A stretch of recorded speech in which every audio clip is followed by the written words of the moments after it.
Yeah,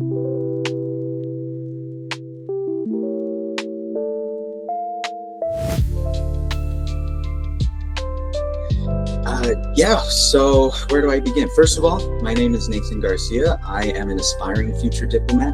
I have a bachelor's in political science. And yes, that is my big old mug on screen right now. So let's just skip past that now. All right, welcome back. Part 1 recap.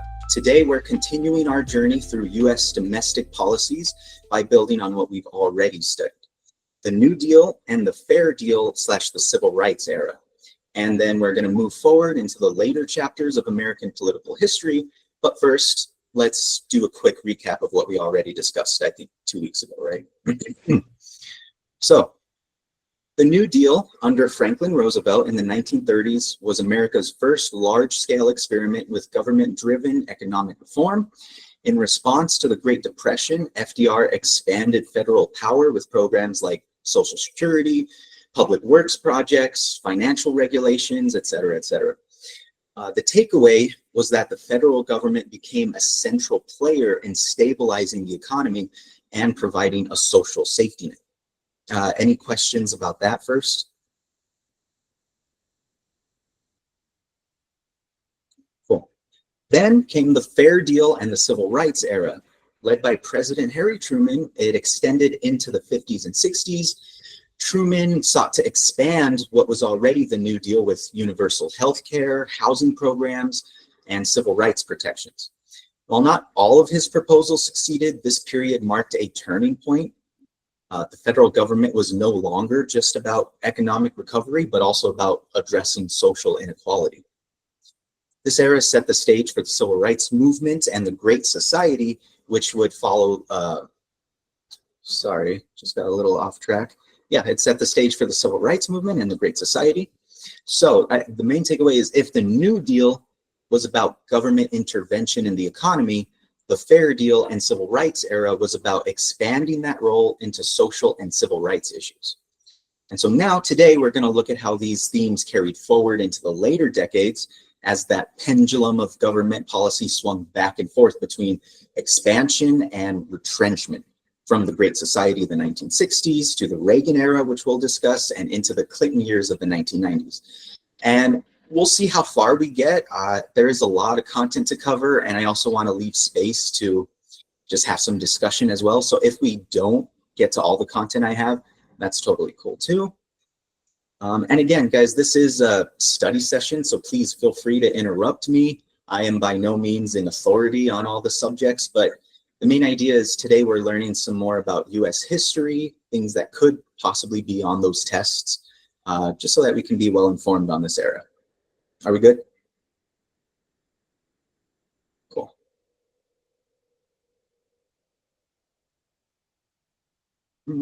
Just looking at where I'm at real quick.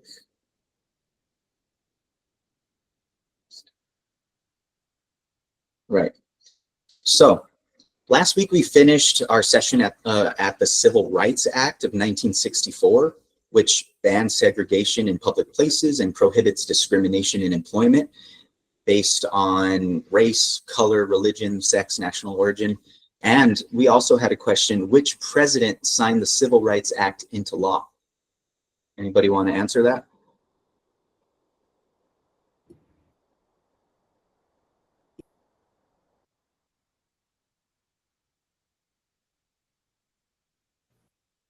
LBJ?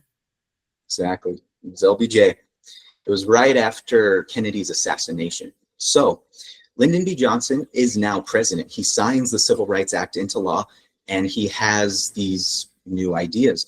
After the victories of the civil rights movement in the 60s, he wanted to go even further. He envisioned what he called a great society. It was a sweeping set of domestic reforms that eliminated poverty, expanded education, provided health care, and guaranteed civil rights. And in many ways, this great society was basically the New Deal of the 1960s, where the New Deal had tackled the Great Depression.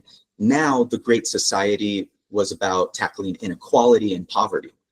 And so the Great Society overlapped with the Civil Rights era, since Johnson believed that true equality requires not just legal rights, but also access to opportunity.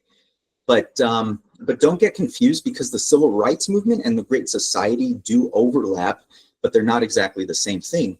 The Civil Rights Act, or just Civil Rights Movement, was part of the Great Society agenda as Johnson pushed through the Civil Rights Act and the Voting Rights Act of 1965.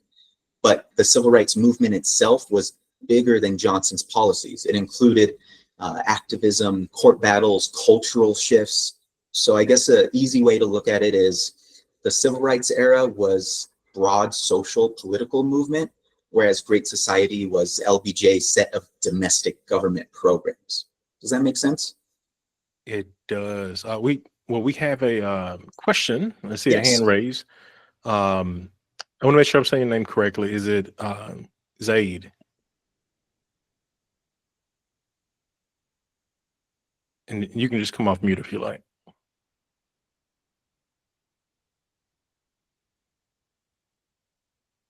Did you still have a question, Zaid? Okay, I think you're good. Yeah, no worries. So then that leads us into the timeline for the Great Society. 1965, the Voting Rights Act of 1965. The very next year after the Civil Rights Act was signed, Congress passed the Voting Rights Act. It outlaws literacy tests in order to vote, and it gave the federal government oversight over states with histories of voter suppression. This dramatically increased Black voter registration and participation, especially in the South. Any questions about the Voting Rights Act? We'll just go through these kind of quickly. And then we have Medicare and Medicaid. I mean, we know what that is today. We've heard of it. It's still here today. 1965, that same year. This extended healthcare to the elderly, Medicare, and to low-income individuals, Medicaid. And of course, we've all heard of it, and this is where it comes from. It's a Great Society program that's still one of the largest parts of the federal budget today. Quick mini quiz. Truman called for national health insurance in his Fair Deal. Did Congress pass it?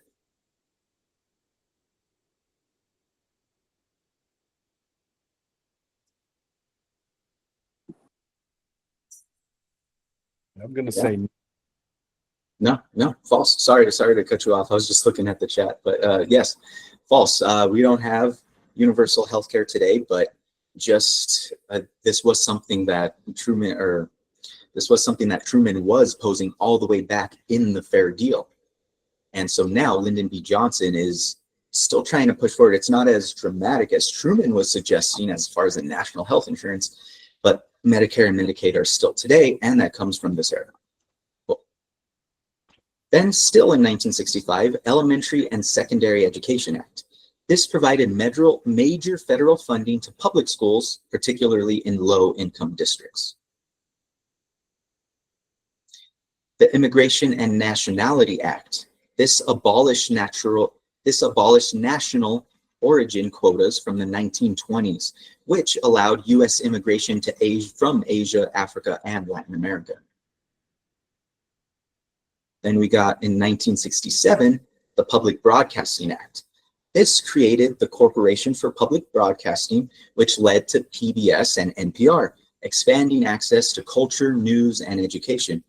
Are you guys seeing the themes of how a lot of the stuff back then is still in play today, right? And so this is, and I'll get more into the applications it has for us today, but this is just to prove that, like, this is stuff that we still have today, and this was started in the 60s. And then in 1968, we got the Fair Housing Act.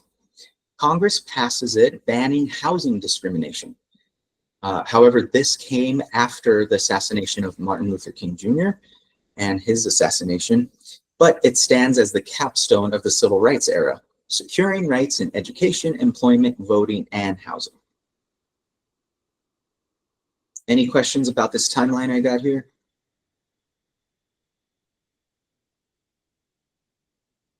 Yeah, a lot of this is just extension from what we were talking about 2 weeks ago. It's just more of the rest of that timeline we didn't finish. Cool. So what's the takeaway here? The Fair Deal showed how hard it was to pass sweeping reform in the early Cold War climate, and Truman's proposals on healthcare and civil rights mostly failed in Congress, but his push did set the stage. By desegregating the armed forces and calling for equal rights, he gave legitimacy to the coming civil rights movement. And the civil rights era then transformed those aspirations into actual law. From Brown v. Board of Education in 1954 to the Civil Rights Act of 1964 to the Voting Rights Act of 65, the US redefined itself not just economically, but morally as a democracy committed to equality under the law. Let's see. Before I get to questions, let's talk about current events, how this relates to us now. If we fast forward to today, there are still debates about voting rights, healthcare access, affordable housing, and this is all echoed directly from this era. For example, recent Supreme Court decisions revisiting the Voting Rights Acts show how unfinished this legacy remains. Diplomats can explain that America's democracy is a work in progress, and our struggles and reforms are part of a long arc that started in eras like the Fair Deal and Civil Rights Movement. And just like in the Cold War, the playbook is similar. Acknowledge the reality, explain the mechanisms for change, courts, legislation, free press, and show how the US is working to close that gap between ideals and reality. So this is why it's important for us to know the Fair Deal and Civil Rights era. These questions are updated for the 21st century, but that skill set is the same. And so this is more than just knowing about, the history for the sake of passing the test. Once we're diplomats, it's important to understand the context so that we can answer current day questions. With that being said, do we have any questions? I think that just about wraps up the, that just about wraps up our study of civil rights movement before we get into Reaganomics. So if there's any questions, let me know.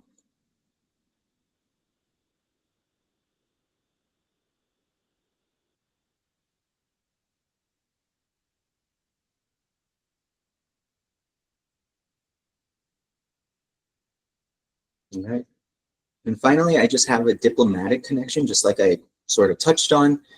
During the Cold War, the US claimed to lead the free world, but images of segregated schools, voter suppression, violence against peaceful protesters, that undermined our claim to be the representative of the free world, right? And so the Soviet Union at that time was really eager to use that to say the US are hypocrites, right? And so that's why our civil rights victories back then weren't just domestic, they were foreign policy assets too. So when Congress passed these acts, it gave US diplomats a powerful answer to critics, right? It says, yes, America has flaws, but it also has the capacity for self-correction through democracy. All of that makes sense? Sweet. Let's go ahead and transition to Reagan now. So the Great Society carried the civil rights movement forward into concrete laws and social programs, but it also marked a high point for government activism in domestic life. But soon a backlash would come with the rise of Ronald Reagan in the 80s. Americans would debate whether the government had grown too large, too expensive, and too involved in people's lives. And so that's where we're going to head next as we look at the Reagan era, and then we'll go into the Clinton era after that. So Reaganomics, the big idea is it was a dramatic shift towards tax cuts, deregulation, smaller government, right?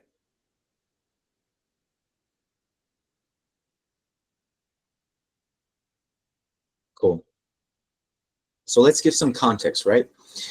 By the late 1970s, the US was facing stagflation. This is stagnation and inflation, which meant there was high unemployment, inflation was high, and there was really low economic growth. And so that basically meant that trust in the government had ended, especially after Watergate and Vietnam War. And so now enter Ronald Reagan, former actor and governor of California. He promised a new direction. Reagan's philosophy was that government was the problem, not the solution. So he emphasized free markets, lower taxes, strong defense, and a revival of American pride. His policies, often called Reaganomics, reshaped the role of government in domestic life and set the tone for decades of debate about taxes, welfare, and regulation.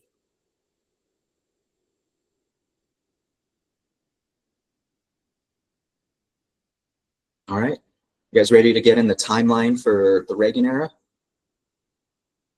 Let's do it.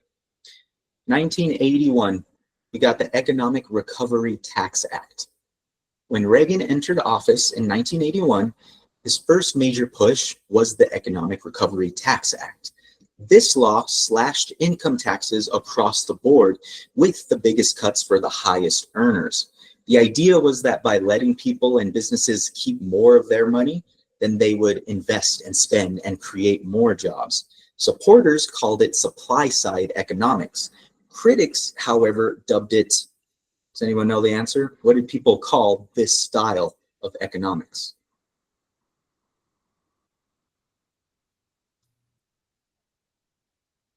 Yeah, James and Margaret, you're both right. Voodoo economics and trickle-down economics, exactly. This was basically just questioning whether the benefits actually reached everyday workers. Make sense? Yeah. All right. 1981, Patco strike.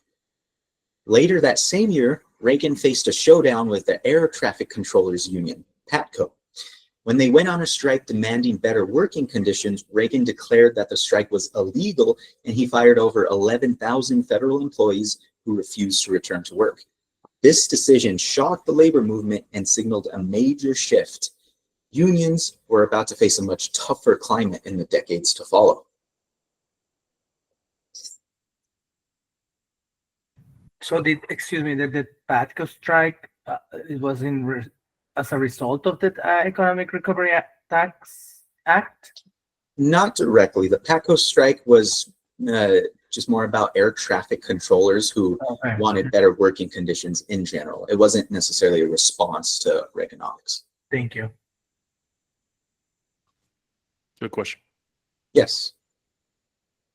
No, I was saying that that was a good question. Yes. Oh, it was a good question. 1983. So now we got 2 years later, we got the Social Security Reform Act. By 1983, Social Security was in financial trouble.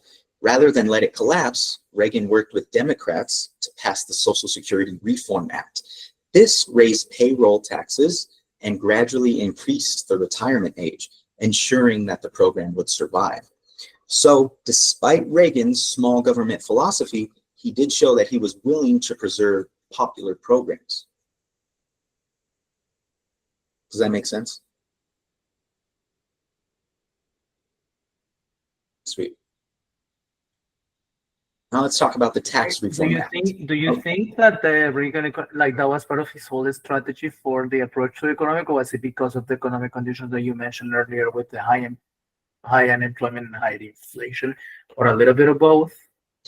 You know, that's a good question, and that's still up for debate today, because this was, I wouldn't say uncharacteristic of Reagan, but it did go against his, Republican and his philosophy that he had going on.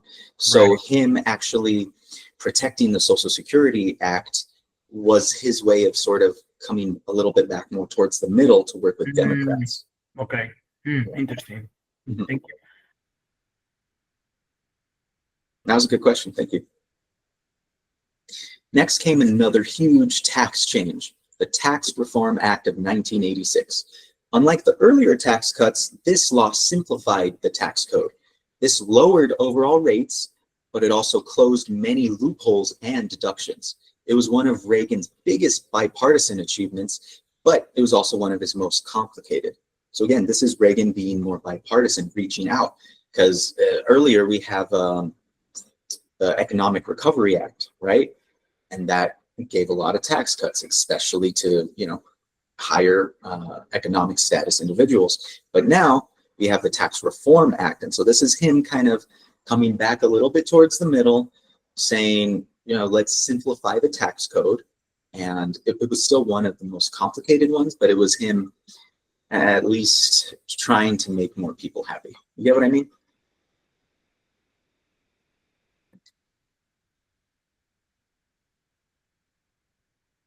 Now let's talk about deregulation. So throughout the 1980s, Reagan also rolled back federal regulations on banks, airlines, and telecommunications. The goal was to unleash competition and innovation. Now, supporters praised the growth and the cheaper airline tickets, but critics warned that deregulation opened the door to risky financial practices that would haunt the US later. I mean, I think I have a quiz question about this later, but I think it's just interesting that we're talking about Reagan deregulating telecommunication stuff. And now today, look at the kind of monopoly that certain companies have over these industries. You know what I mean?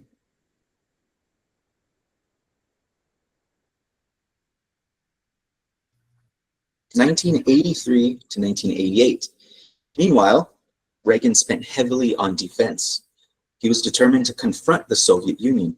His administration launched the Strategic Defense Initiative, the SDI, which was a space-based missile shield. Whether realistic or not, it sent a clear message. The US was not going to spare any expenses to outpace the Soviets. I want to add something that you just said. Something I never really thought about. The back when I was a kid, we used to, have the phone book. I don't know, many people even know what that is. You have the yellow pages, you have the white pages, and you have to go to like the post office or the newspaper, whoever who might have it. Today, a phone company, Verizon, and if I'm not mistaken, they own the latest type of yellow pages, which is the Yahoo search engine. Mm-hmm. To your point of like regulating, I mean, that is a huge advancement to where a phone company really has access to so many people and the ability to not only take information in, but give it. Right. Yeah, exactly.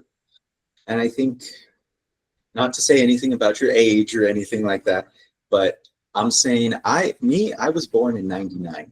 So for this, this is kind of stuff that's still beyond my time, but we're creeping up closer and closer to our current times, things that we can remember now when we were kids, things that our parents talked about. You guys know what I mean? Because we're talking about Truman, we're talking about Lyndon B. Johnson. This is before most of our time, but now we're getting closer to things that we have memories of. Right. Tawana says, I remember Bell South back in Georgia. I remember Bell South as well. Mm-hmm. Yeah, like myself, anyway, I'm getting off topic. I was going to mention US Singular or Cellular. I forgot what the name of it, but yeah, US Singular. But all right. All right. Let's get into the Iran-Contra affair. Now, not all of Reagan's initiatives went smoothly. In 1986, the Iran-Contra affair became a major scandal. Officials secretly sold weapons to Iran and diverted the money to support anti-communist rebels in Nicaragua, a move Congress had already previously banned. It shook public trust, but interestingly, Reagan's personal approval ratings recovered quickly. So I don't have an answer to this, but why do you think Reagan stayed popular despite this scandal? It's a good question to reflect on.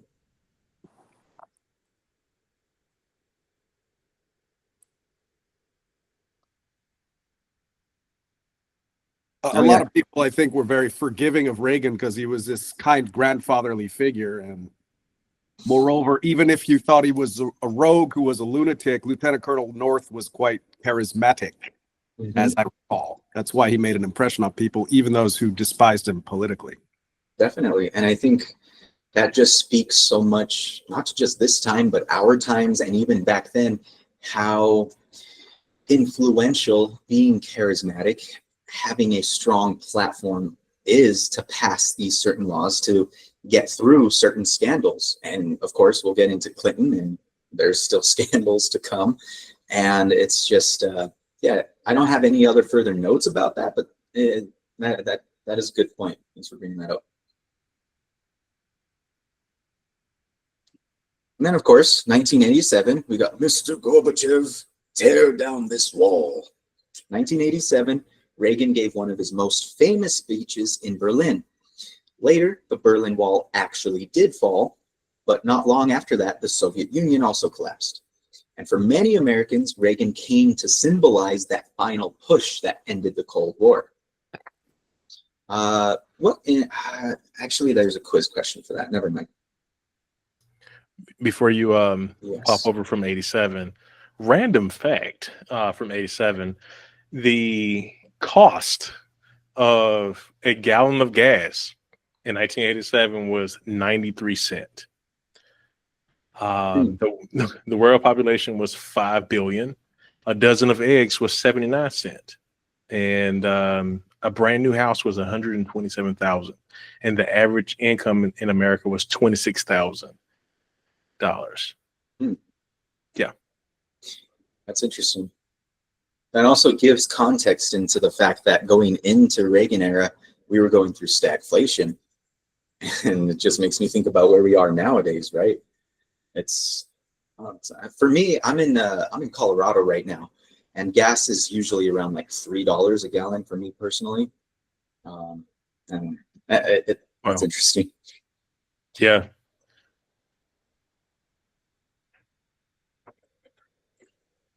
All right, so what are our takeaways from the Reagan era? The Reagan era was about restoring faith in markets, reducing the scope of government, and projecting a strong image abroad. It set off a conservative wave in American politics, but it also left debates that continue to this day. Should government spend to reduce inequality, or should they step back to let the market decide?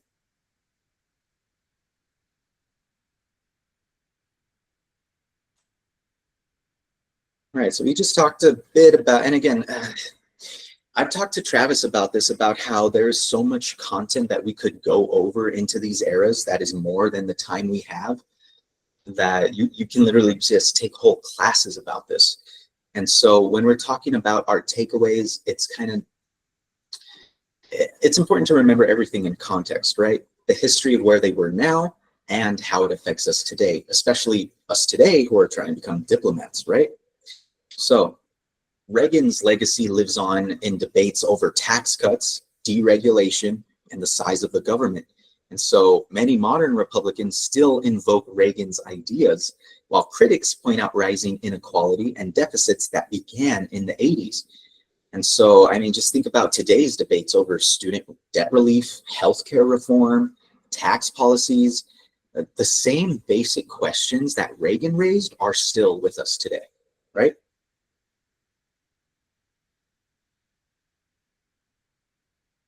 How does this connect to us, though? We want to be diplomats, right? We're talking about domestic policy. Now, how does this relate to diplomacy and foreign affairs? Reagan's foreign policy, especially the defense buildup and pressure on the Soviet Union, influenced America's global reputation. Diplomats working abroad had to defend US policies that were sometimes seen as aggressive or unilateral. The collapse of the USSR reshaped the entire world order, which gave American diplomacy new challenges in the post-Cold War era. Make sense? Yes. Sweet. And let's get into some quizzes. What year did the Berlin Wall come down? And I'll remind you that Reagan's Mr. Gorbachev speech was in 1987.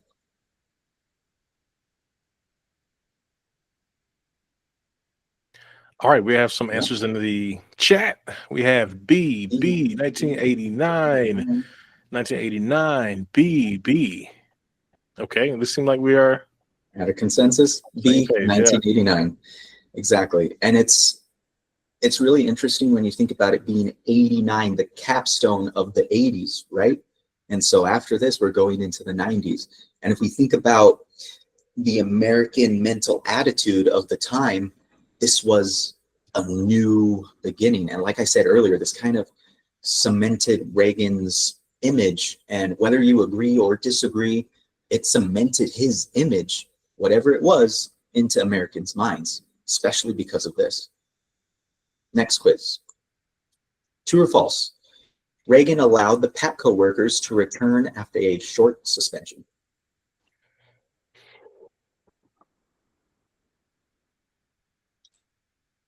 Do, do, do, do, do, do, do. You see some answers for false. False. Nope. False. You guys are on it today. I mean, False. They were permanently fired. got some winners. On this question wrong too, had I not made it. Yeah, no, permanently fired, which again shows how serious Reagan was about all this, and how now the union was kind of put in an interesting position, because they weren't just temporary, they were permanently fired. And so this created this new culture, especially among unions. Did Reagan's Social Security reforms, A, eliminate the program, or B, stabilize it for the future?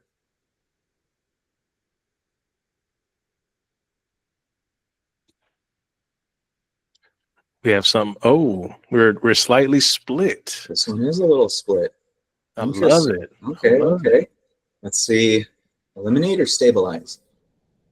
Answer B, stabilize it, which is interesting, because if you talk about Reagan and his policies, particularly about deregulating markets and releasing control from the government, this kind of goes against what his whole ethos was.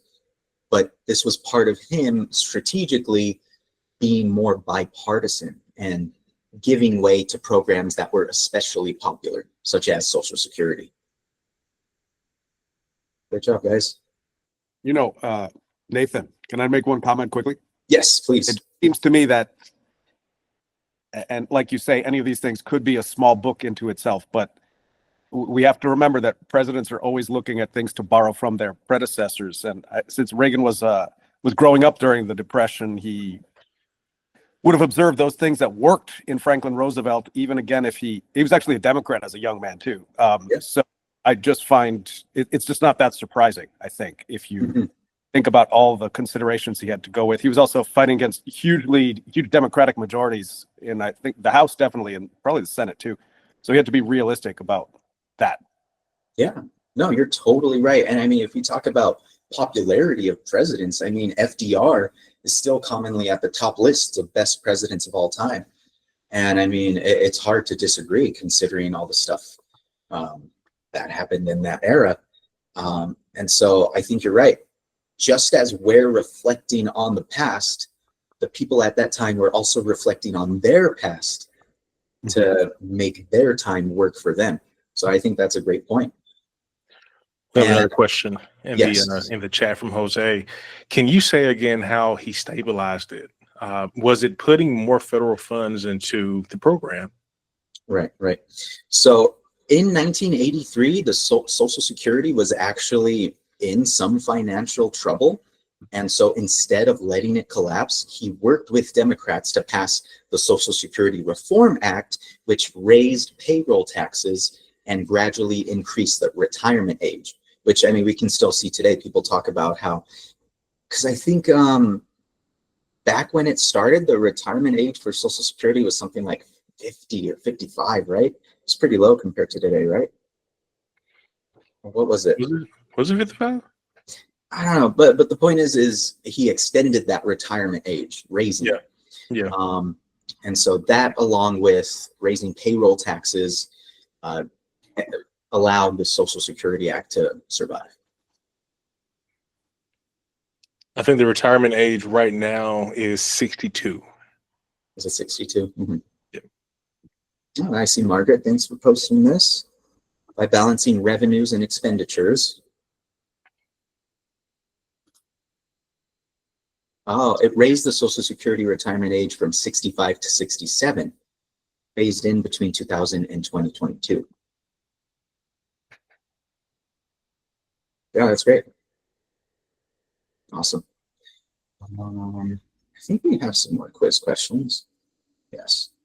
Which U.S. industry saw big changes due to Reagan-era deregulation?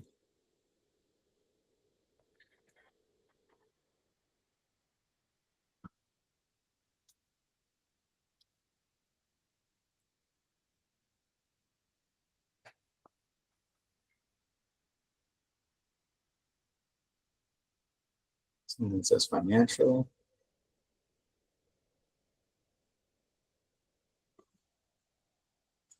The answer was airlines. Remember I mentioned there was a lot cheaper airline tickets at this time? Yeah. Let me see. Where was it? Banks, airlines, and telecommunications. If anyone sees me looking over, I'm looking at this thing that my wife got me for my birthday one year. Yeah, I was born in '87. Not that long ago. I'm not old.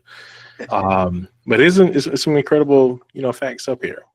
The Dow Jones in the industrial average closes above the 500 mark for the first time.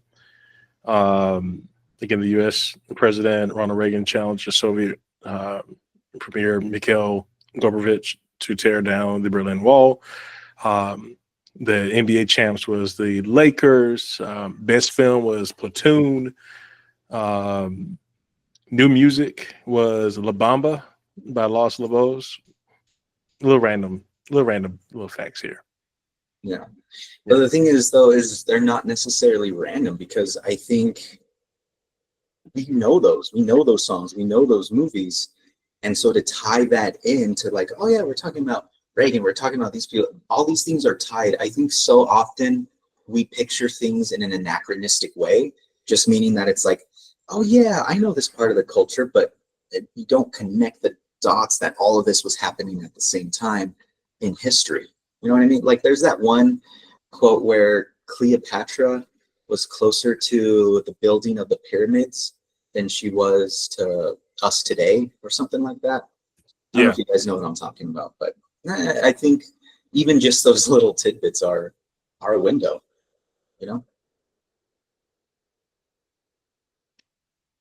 let's talk about, did I already talk about the diplomatic connection? I did. So basically, just recapping this, strong defense posture, we're doing a defense buildup, pressure on the Soviet Union, and then once the USSR collapsed, it reshaped the world order. American diplomacy was, at its height, had a new reputation, all of that. Any questions about that today? Because I think next is, yes, we'll talk about Clinton era next.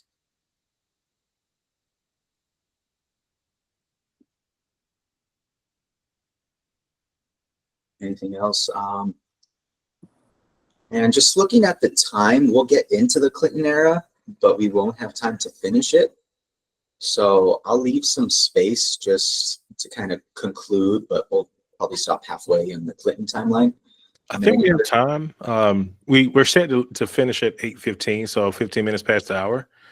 So, well, more so now we're beginning to start concluding at 8:15. So if anyone obviously needs to leave at 8, at the top of the hour, this is recorded. It will be in the available in the email this week for you to catch up on. But yeah, I think we have time. Yeah. All right. Cool. Well, let's transition then. So we just studied the Reagan era with its emphasis on conservative economics, deregulation, strong stance against communism. And so after the Cold War ended, the US entered the 90s with new challenges, talking about globalization, rapid technological change, and shifting social debates. Bill Clinton's presidency represented a third way, blending democratic social philosophies with some Republican economic ideas. This era bridges the Cold War policies and a new world defined by technology and trade. So before we get into the timeline, let's set up some context first. So 1992, Bill Clinton is elected. He's the first Democratic president since Jimmy Carter.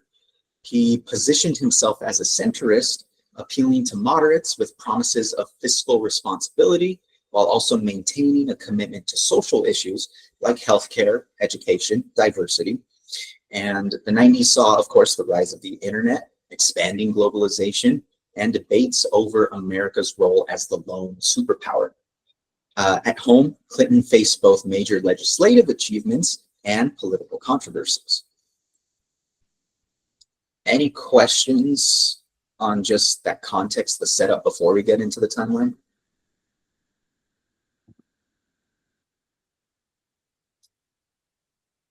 Sweet. NAFTA, 1993. In 1993, President Clinton pushed forward NAFTA, a trade agreement which linked, is it a quiz question? No, I don't think it is a quiz question. Okay, which 3 countries was NAFTA a part of? Or which 3 countries? Yeah, I said that.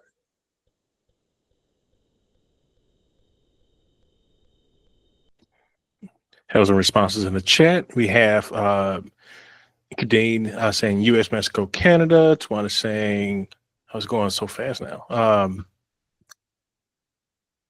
Yep. I'm saying Canada, US, Mexico. Okay, Margaret. Yep. Okay. So yeah, consensus. You guys are right. US, Mexico, and Canada.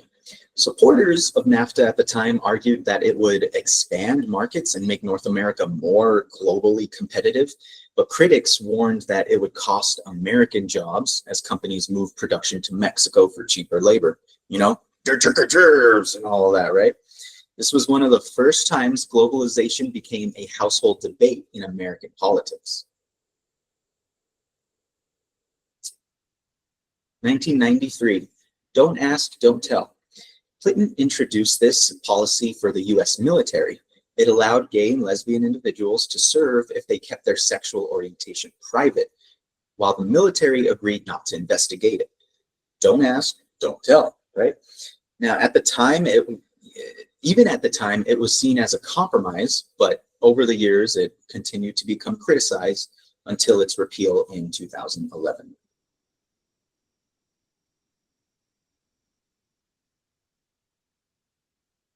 Yeah, that's something I'm just thinking about now is the don't ask, don't tell policy spanned from 1993 to 2011, which I think is pretty interesting.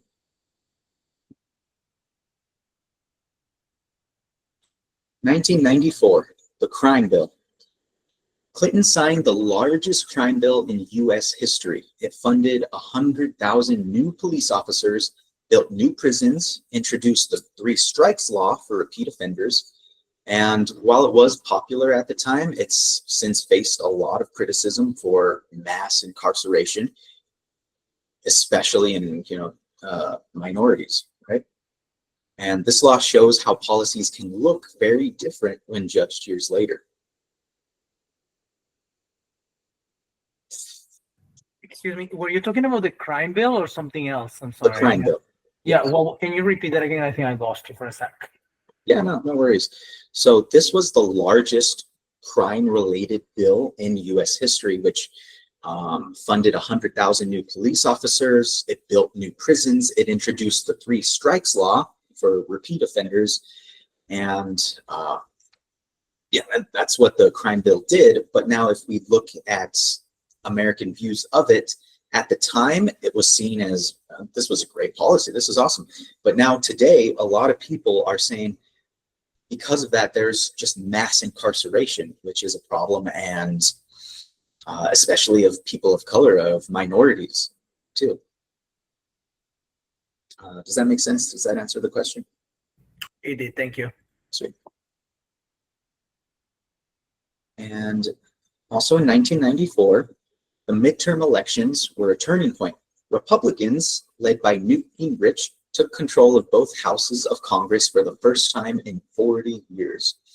Their contract with America promoted more tax cuts, welfare reform, and a smaller government. Where does that sound familiar? It sounds like Reagan, right? Now, Clinton was forced to adapt because of this. he shifted more towards a centrist policies because he was again a Democratic president, and so because of this Republican revolution, he had to become more centrist and had to negotiate with what was considered a hostile Congress.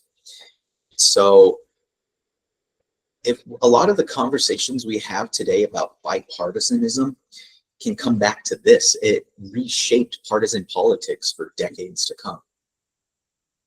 Just increasing that divide between Democrats and Republicans. You know what I mean? Make sense? Yeah, so that means that like he basically had a Republican Congress. Was he able to do much? Do you happen to know? Yeah. Yeah. There's still more to go, and which is interesting. So I think being able to keep this as context as we continue moving through the timeline, it's interesting what is accomplished with the context of this Republican Congress, right? Because next, in 1996, we have the Welfare Reform Act. Clinton worked with this Republican Congress to pass welfare reform. The new law placed time limits on welfare assistance and required recipients to work or train for work. Supporters praised it for reducing dependency, but critics argued that it left vulnerable families with fewer safety nets. It was a turning point in shifting the Democratic Party toward more centrist, market-oriented policies.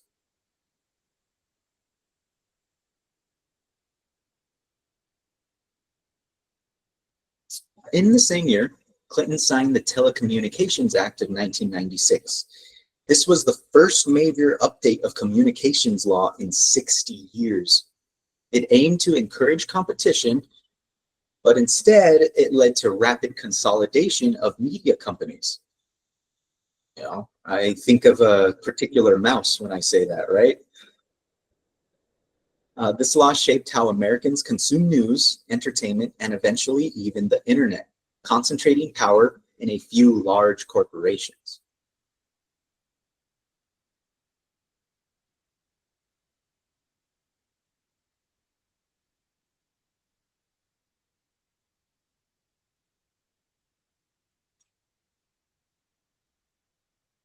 Right. Now, in 1998, I'm sure you guys are familiar. I want you to listen to me, my American people. I did not have sexual relations with that woman. She was having sexual relations with me. Let's be clear. I Sorry. don't think you said that. I think you said that at all. This is being recorded. Clinton faced impeachment after lying. Well, Clinton faced impeachment after lying under oath about his relationship with White House intern Monica Lewinsky. The House of Representatives voted to impeach him, but the Senate acquitted him, allowing him to stay in office. This impeachment raised questions about personal morality, political polarization, and what truly counts as grounds for removing a president. I think I have a quiz for it later, but I like it, so I'm just going to say it now. How many U.S. presidents in total have been impeached by the House of Representatives? How many times has the House of Representatives impeached a president? I think it's just 2 slides over. Is it 2 slides over? Yeah. Let's see there.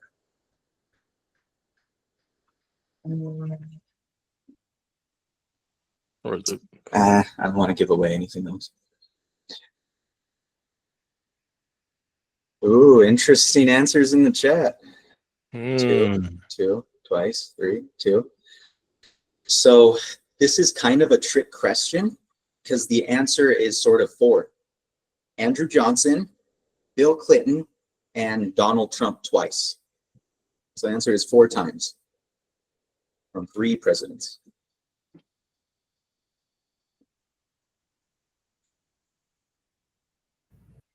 Wait, so Nixon did not get articles of impeachment? This when he resigned before? That's right. He resigned before the chance to get impeached. Am I right on that? Anybody can fact check me on that? I think I'm right on that. Nixon resigned before impeachment. Yep, I think that's true. He resigned.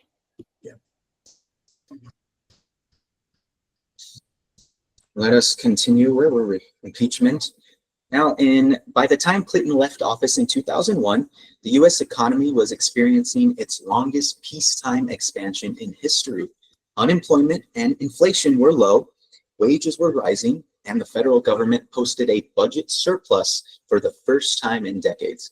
However, critics note that deregulation during this period helped lay the groundwork for the 2008 financial crisis.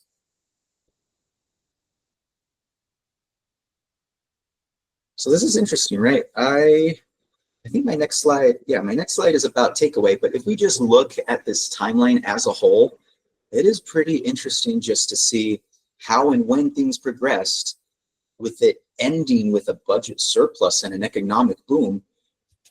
2 years ago, impeachment. A couple of years before that, the Telecommunications Act. It's just a lot of this is interesting when we look at it from today's eyes, isn't it?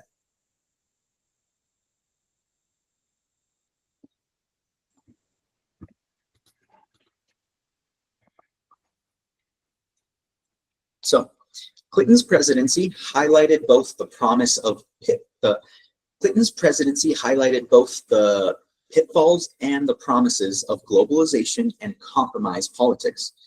NAFTA deepened America's economic ties abroad, while welfare reform and the Don't Ask, Don't Tell policy showed the lasting impact and controversy of centrist policies.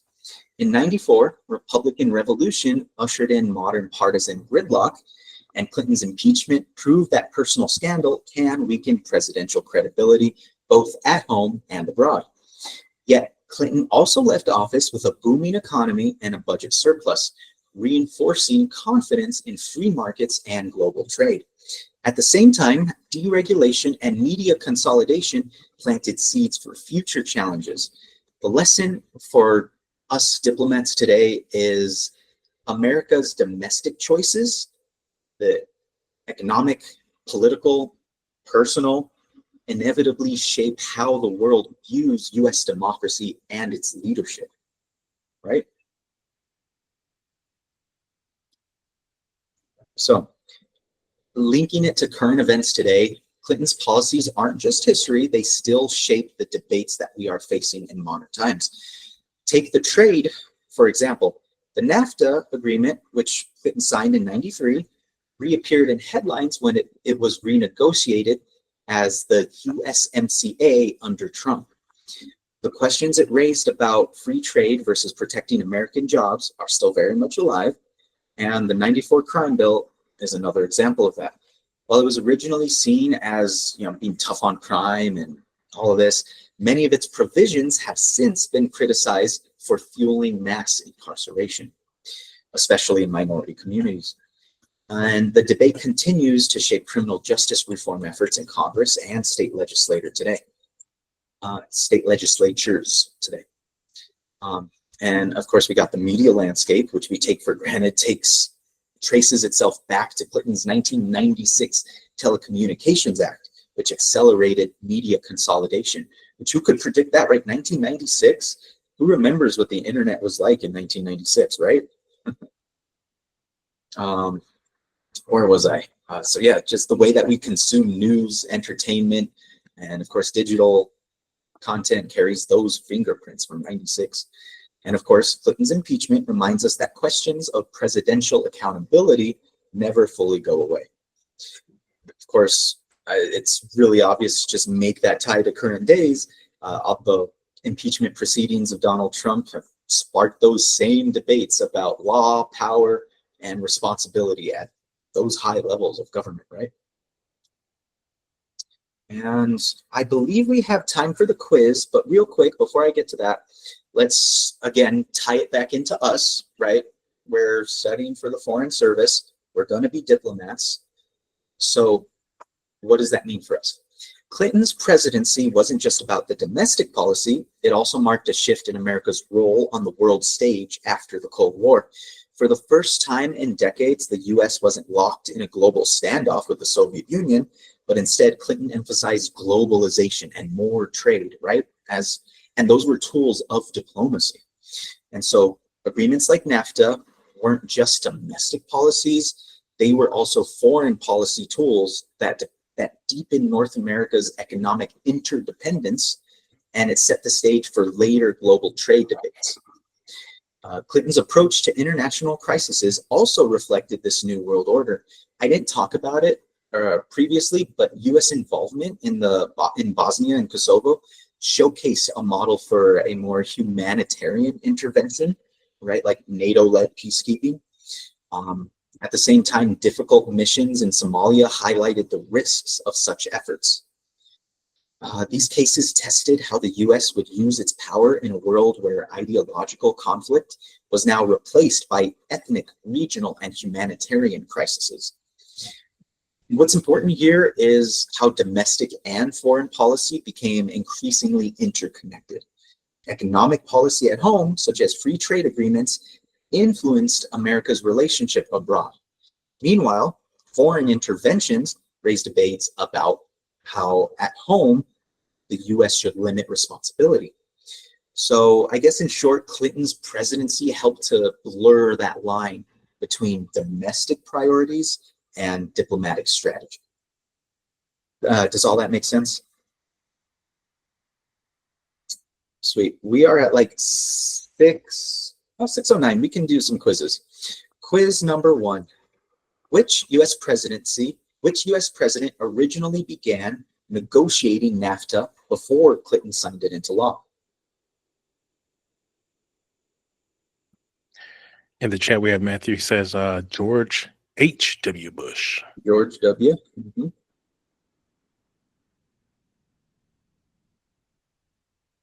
Got Bush. Some more Bush. Yep, George H.W. Bush. That's right. I didn't even cover that. You guys are just smart on your own. Look at that. Next quiz. What year was Don't Ask, Don't Tell repealed? Again, signed in 1996. In the chat, we have 2011 from Matthew, 2011. Say 2011. And my bad, it was actually 1993 that it started. And it lasted until 2011 under Obama. Good job, guys. So what does repealing Don't Ask, Don't Tell means? Does it mean that people can be openly express their sexual orientation while serving in the armed forces? The idea was kind of more just, again, in the name, it's like, hey, if you're not being open about it, then the military is not going to conduct any investigations in it. So that was kind of the compromise that Don't Ask, Don't Tell was about. Right, and then Obama. Yes, Obama repealed it so that you could just then be openly under that. Yeah, exactly. Thank you. Yeah, of course.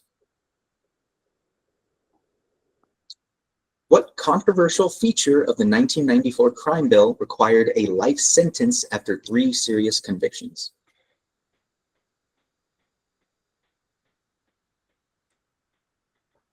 Jose, you got this.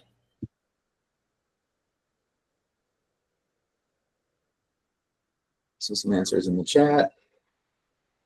Yep, right on top of it. The 3 strikes law. Exactly. Good job, guys. Nice. What was one unintended consequence of the 96 Telecommunications Act?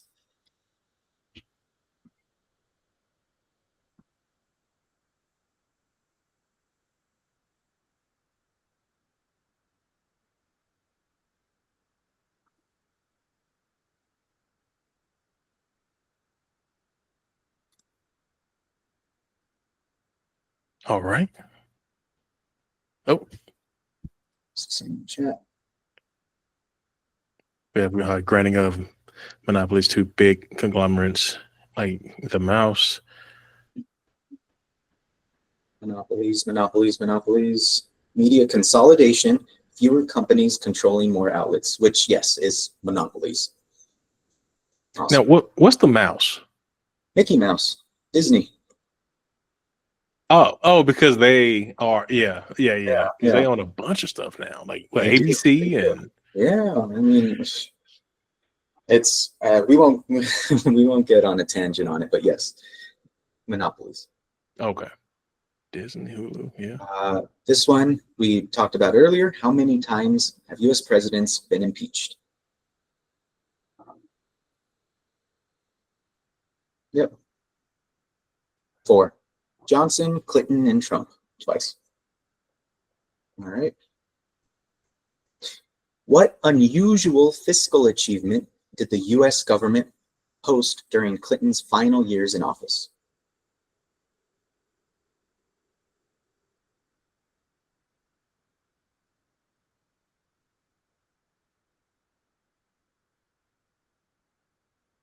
Just some answers in the chat. Balanced budget, budget surplus, surplus, balanced budget. A federal budget surplus. I don't remember if I had it in my notes. When was the last time the government had a budget surplus before Clinton? Did I say?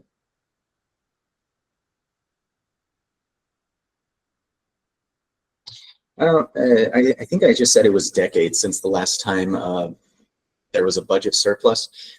But I think it's important to note too that, which is also characteristic of a lot of Clinton's time in office, was that a lot of people criticized this moment as to what led to the 2008 financial crisis. And so it similar to the Telecommunications Act, similar to the crime bill, as well as this budget surplus, a lot of the things that were considered a success at the time have kind of now led to things that are being heavily criticized today. Multiple choice. What was one of the major criticisms of the '94 crime bill? A, it reduced gun ownership. B, contributed to mass incarceration. C, caused the budget deficit to grow. Or D, it ended the Cold War.